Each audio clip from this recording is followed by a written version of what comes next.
A rhythm game using the Kingdom Hearts series' most iconic songs is a no-brainer. There's a rich catalog of vocal tracks, background music, and battle music to draw from, especially given the series' history. So even if it had to happen on the cusp of a new generation, Kingdom Hearts' Melody of Memory is here and pretty good overall. As with many of its titles over the past few years though, there are a few nags here and there, starting with the story. Yes, Kingdom of Hearts' Melody of Memory isn't just a rhythmic action game. It recollects key moments in the Dark Seeker saga like a trip down memory lane, with the music softening some of the more inane plot twists, and I mean that in the best possible way. However, it's also a sequel to Kingdom Hearts 3 Remind, with Carrie searching through her memories to ultimately lead her to Sora. The overall coalescing of these two themes isn't as jumbled as you might think, but this isn't a climactic finale on the level of the mainline games. Carrie's story serves as an epilogue and ultimately a transition to whatever the next game has to offer. Nothing more, nothing less. And that's perfectly fine because it keeps the focus on the rhythmic gameplay. Melody of Memory sees you choosing a team and venturing to different locations in World Tour mode, each having their own stages and objectives. The majority of them consist of field battles where your team runs down a track, battling various Heartless, Nobodies, and so on to the beat. You can equip different items to restore health at key moments, increase item drop rate and XP gain, and even summon King Mickey to act as a fourth party member. Teams can be leveled up for increased stats, while leveling the item merchant will unlock new recipes. Attacking a singular enemy is easy enough. Simply press X on the PS4 controller, for example. But there are moments where 2 or 3 enemies must be attacked simultaneously. At this point, you default to pressing L1 and R1, or L1, R1, and X together.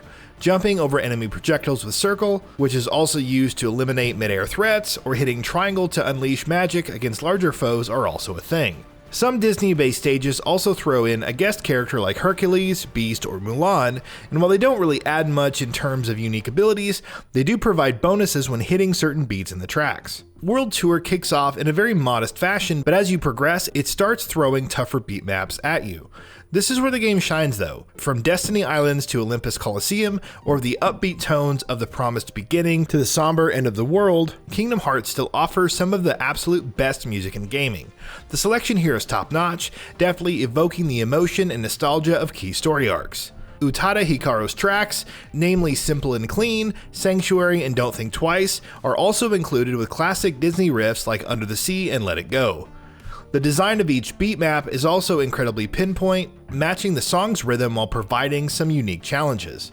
Perhaps the only real criticism of the stages is their backgrounds. They can be fairly repetitive. Some, like the Steamboat Willie stage, are the exception rather than the rule.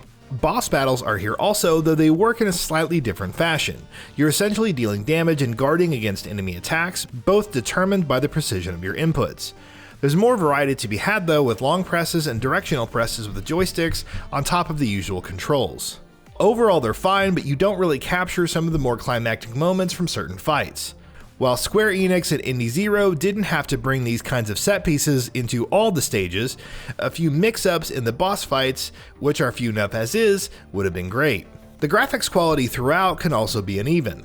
While the general art direction for the series' various titles are good, several environmental aspects and cutscene characters do look a bit rough. Also, oddly enough, certain cutscenes, like from 358 2 Days, look slightly worse than expected, either due to compression or some other issue. Some may also take issue with many finer point plots of the saga, like the interactions between the main cast and Disney characters, but the various cutscenes do their job well enough. But it goes without saying that this is a mere substitute for experiencing the series firsthand, and the complete omission of any Final Fantasy characters feels wrong, especially given how significantly they contributed to earlier titles. Each stage offers different objectives to complete, which can range from defeating a certain number of enemies to hitting every barrel and box available. Some require completing different conditions in Proud Mode, which ups the number of inputs and damage received, or defeating a cumulative number of foes. Completing objectives contributes to unlocking stars to progress forward, but you don't need to do everything to finish the main story. They do add to the replay value though, especially when dropping materials for crafting different items like concept art, profile icons, and additional memory dives. Speaking of memory dives, they'll pop up at certain stages in World Tour, capturing key moments from worlds like Monsters Inc. or Big Hero 6 and looking incredibly sharp in the process. But it's the crafted memory dives for specific characters which are especially nice as they take you on a tour of their memories. Brief as these various snippets may be, it's peak nostalgia.